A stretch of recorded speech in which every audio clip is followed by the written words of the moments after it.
Good afternoon to you all here. A happy Friday, May 5th, 2025. I do apologize, guys, for getting this video out late today. I had to run some errands this afternoon, go grocery shopping, all the Friday stuff. In general, the good news is we're not looking at really any crazy severe weather today. Got a little bit of severe weather along the East Coast. Other than that, lots of rain falling across the Southeast as well this afternoon. Here you can see that big blob of convection down there here on our IR model run, or our satellite imagery, I should say here. But majority of that, the United States, guys, going to be beautiful, beautiful here for this Friday. Should be another beautiful day for majority of the United States, with the exception of the Southeast tomorrow and into your Sunday. Other than that, though, majority of the weekend here going to just be really, really nice before we start to enter a more robust severe weather potential pattern. That's going to be the main topic for today. As always, severe weather, severe weather, severe weather. We're going to talk about everything. I will mention that the Storm Prediction Center does not have highlighted risk zones quite yet for next week's setup, and we're kind of waiting for them to kind of gather their information and kind of do their thing. We'll kind of discuss what our models are going to be doing going into next week. Just talk about in general what we're going to see for the rest of May. Kind of dive into that, and other than that, we'll have a pretty brief video here for today. Not a lot to really talk about until we get to about next week. I do want to mention as well, guys, we'll probably have a late night live stream tonight. I may or may not do a nightly live stream tonight for weather. We're going to do a gaming live stream here this afternoon for a little bit, and then we're going to do a more of our nightly live stream starting back again going into Sunday and then into next week. So we'll probably end up taking tonight's stream off and tomorrow's stream off, but there'll be weather recording videos as always. So if you guys have not, as always, hit that follow button or subscribe button as well, and hit the like button on the video. Ask any questions you guys do in the comments, and I'll try to get back to those as quickly as I can, as always, and we'll go ahead and dive into this now. All right, and I want to go ahead and start out with talking about our Storm Prediction Center outlook for today, and we've got a pretty general thunderstorm risk there in the light green color here. This goes back into the Four Corners, back up into the Rockies, and up into portions of the northern high plains there, Minnesota, Wisconsin, getting into that. General thunderstorms, nothing severe expected. Pretty big general thunderstorm risk that goes from the mid-Atlantic down here to the northeast, up into the southern plains, and in toward the east coast and the Florida panhandle here. This is going to be also this threat for some severe weather today. You can see a dark green shaded marginal risk that goes basically from eastern Louisiana back down here into Florida, up through the Carolinas and into portions of eastern Virginia there. We've also got a level 2 slight risk here along the North Carolina-Virginia line, and a level 2 slight risk as well back down here into Savannah, Georgia, Charleston, West Virginia there. Or, sorry, not Charleston, West Virginia, Charleston, South Carolina, back down here into Jacksonville, Florida, and into Orlando and Melbourne. This is going to be for a damaging wind and a hail threat. There's a very, very low-end tornado risk for today. We haven't really seen any spin-up tornadoes. We saw one warning this morning back down here along the marshlands here outside of New Orleans, but other than that, very low end 2% tornado risk in place for today. Really not expecting too much in terms of this. If any storms can become surface based, we will have the threat for a couple of tornadoes. Damaging wind threat is going to be the biggest threat for today. 15% in the yellow there, 5% in the maroon for winds up to 60 to 70 miles per hour. Hail threat also 5% and 15% there. Also looking at 1 to 2 inch diameter hail. So very, very low in severe weather day today. Not much going on in terms of the deep south there. It'll basically, we're looking at a stalled out cutoff low that's going to allow for a couple days here of storms in the southeast. Now we get to tomorrow, we are going to start to see our next trough enter the picture, and there is going to be a little marginal risk for severe weather back up here into portions of Montana. That's going to be for wind and for hail. Not really looking at a tornado risk with that. General thunderstorm risk back down here into the Four Corners as well. Going to see less than 50 mile per hour winds, right at probably maybe 1 inch diameter hail. So there could be a little isolated hail risk there that could accompany that risk zone tomorrow. But other than that, we're going to stay with the marginal risk back down here into Florida. Once again, southern portions of Georgia and far extreme southeast Alabama, level 1 risk out of 5 here. Dothan, Tallahassee, Jacksonville, Orlando, Tampa in that risk for wind and for hail. There also is a tiny little 2% tornado risk for Dothan, Alabama, and Tallahassee, Florida there. So just be mindful if you're out and about tomorrow. Once again, wind and hail threat are going to be the main priorities. And then we get to your day 3 outlook here. Another little marginal risk back up here into Montana and portions of North Dakota and South Dakota for wind and for hail. Another wind and hail risk and a isolated tornado risk back down here into Mississippi, Alabama, and the panhandle of Florida and into western Florida there. So like I said, really the next 3 days, guys, not going to be too much in terms of anything here. And we're just going to kind of walk through the forecast down here in the southeast. And you can see lots of convection ongoing this afternoon. A couple little cells firing off back down here in the Florida panhandle. If any of those can become discrete or surface based, we could get a isolated small tornado, but nevertheless, really just looking at lots and lots of rainfall falling across the southeast, going through today, going through tomorrow. We start to see the intensity kind of pick up a little bit with some of these storms, and this is where I mentioned going through tomorrow morning. So going into Saturday morning here, we could see a couple little brief spin-up tornadoes back down here along the panhandle of Florida, Tallahassee, getting into that, maybe Pensacola as well. Other than that, like I said, general broad view of thunderstorms and a little bit of some wind and some hail embedded within those storms. And then we get through about tomorrow afternoon, just rounds and rounds of showers and storms moving through the southeast here, going into your Sunday, as well as we start to see the setup for Mother's Day become a clearer picture here. But really, once again, Mother's Day should be pretty quiet for most people. There will be a very isolated severe weather threat back down here to Florida, once again in southern Georgia and Alabama. But nevertheless, really not going to be ruining your plans. Just be weather aware as always. Now, I did mention here the Storm Prediction Center has not highlighted anything yet. It's a very complex forecast, once again, going into the day 4 through 8 outlook, and that's going to be starting on Monday and going through next, I would say, next Monday through next Friday. We are going to have severe weather. The Storm Prediction Center is quite not confident yet in issuing level 2 slight risk zones yet.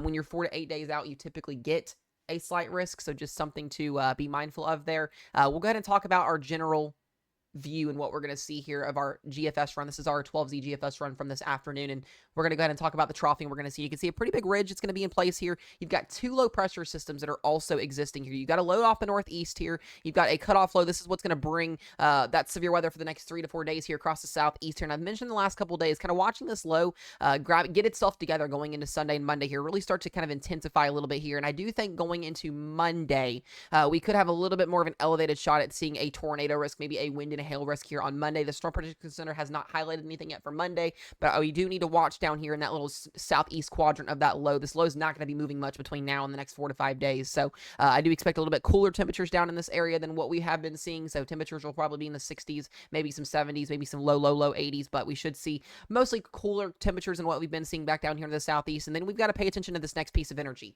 This is going to be coming in here on Monday afternoon, and this is going to bring the threat for some severe weather next week. Still a little bit of discrepancy with the models. You can still see that cutoff low moving here across the Ohio Valley into the southeast. If you have pressure headaches, you live here in the Ohio Valley, this low pressure system is going to probably cause some pressure headaches going into next Monday and next Tuesday here. But here's our main event. We've got to watch this tropical, or not this tropical, we've got to watch the subtropical wave that's going to be entering the West Pacific. We've also got to watch this low. There's going to be 2 different pieces to next week's severe weather setup, and it doesn't look like we're going to really start to see severe weather shape up until about Wednesday or Thursday of next week. So really, in reality, besides that cutoff low in the southeast on Monday and Tuesday, we shouldn't see much of any severe weather until we get to about Wednesday, Thursday, Friday time frame. And just with that, we're going to have a high pressure system down here. This could end up keeping the significant severe weather threat next week at minimal, which would be some good news, but we're still just not quite yet uncertain on that. We are going to have a negative tilt trough. There's going to be bulk shear in the atmosphere. That's winds in the middle, upper and lower levels of the atmosphere that gives you your wind, your hail, your tornado risk. There's also going to be a couple of lows that are going to be accompanied by this system next week. And like I said, just really not too confined yet on the details, but there will more than likely be some type of severe weather in and around this corridor right here. We've got the Ohio Valley back down into the plains here, the Midwest, the northern plains. A lot of areas will probably see some type of severe weather next week. When you have a jet stream that's scattered out like this, it's sheared out over a big elongated area, you're going to more than likely see the support or the chance for some severe weather.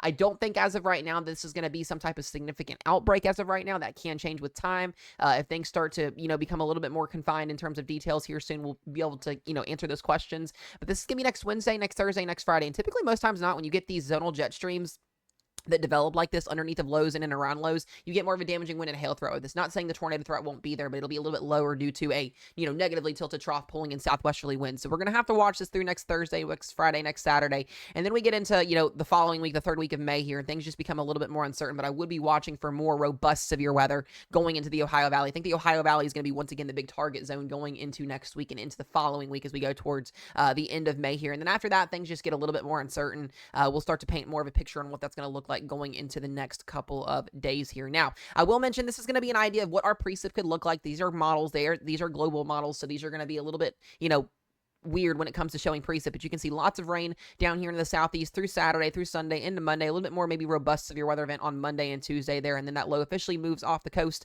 by Wednesday, and then we get our next system in here, and we're going to have to watch up here, like I said, near the high plains for one piece of energy going into Wednesday afternoon, and then we get into Thursday, really not seeing a lot. You're like, all right, well, you're talking about severe weather. Where's that at? These models don't do a great job at showing mesoscale details, so that's just something we're going to have to wait for short-range models to get into, but there will be showers and storms across the Ohio Valley, the Midwest there, the plains going into Saturday there, and then going into Sunday and Monday the following week. I think things definitely start to get a little bit more active in terms of a more organized severe weather threat going into the 3rd week of May. So just a lot of time to watch things here. Really not too certain on what's going to happen. I'm going to give you guys another idea here of where we could see the potential for some severe weather here. This is an idea. This is a graph that's plotted here, basically an average, a bunch of models together that give us an idea of what supercell composite's going to be, basically supercell thunderstorms, or at least where the idea of severe weather is going to be at in the long-term range. And here's kind of a graph of where we sit at right now. This is exactly where we sit at, a little bit above average trend in severe weather right now, but this is where we have to go potentially going into the 13th of May and beyond. And I mentioned, like I said, this is still not quite confined yet in detail. We've got a couple more days to really get this fine-tuned and figure out where we're going to be seeing that severe weather at. So I do expect risk zones to be accommodated at some point in the future here with the severe weather coming into next week. But this will be a pretty big 5 to 6 day sequence of severe weather that we could be seeing going into next week here, and even into the following week. In the Storm Prediction Center, not the Storm Prediction Center, the Colorado State University AI model here. This is something that I like to use a lot. It's actually very, very accurate in terms of predicting severe weather. This is the May 16th through May 22nd time frame. You can see those higher colors here of where we could see more concentrated severe weather at. So Missouri, Oklahoma, Texas, getting into portions of the Ohio River Valley here, the Tennessee Valley, maybe even into the southeast and upper Midwest here for severe weather next week. So once again, all over the board in terms of where this is going to be at. Hopefully we'll get some confined details over the next couple of days for you guys. Another thing I will show you guys, just an idea of the rainfall that we could see here over the next 7 to 10 days as always. And the southeast is going to be the bullseye. I would not be shocked to see some flooding out there going through the next 5 to 7 days, anywhere from 3, maybe 8 inches of rainfall falling once again here for the southeast. If you're in the Midwest and the plains, enjoy it. Not going to be too active here in terms of, at least until we get to next week here, but we'll have to kind of see what models do once the really more 3 to 5 day range term gets here. So that's what I've got for you guys today. Enjoy your Friday. Have a wonderful weekend, guys. Be safe out there, and we're going to start to get you guys ready to go for next week's severe weather setup. As always, if you guys do not know, I will be on vacation going into the May 29th through June 2nd period, so there will not be forecast videos. There will not be streams whatsoever. If you guys do not follow Connor's Climate Corner or Jessica's weather page as well, they both do weather coverage as well as weather content. Great people to follow as always. Make sure you guys give them some love. Yeah, we'll be back into hurricane season once we get back from vacation in the first week of June. So other than that, guys, be safe out there, be weather aware, and we'll see you on the next one.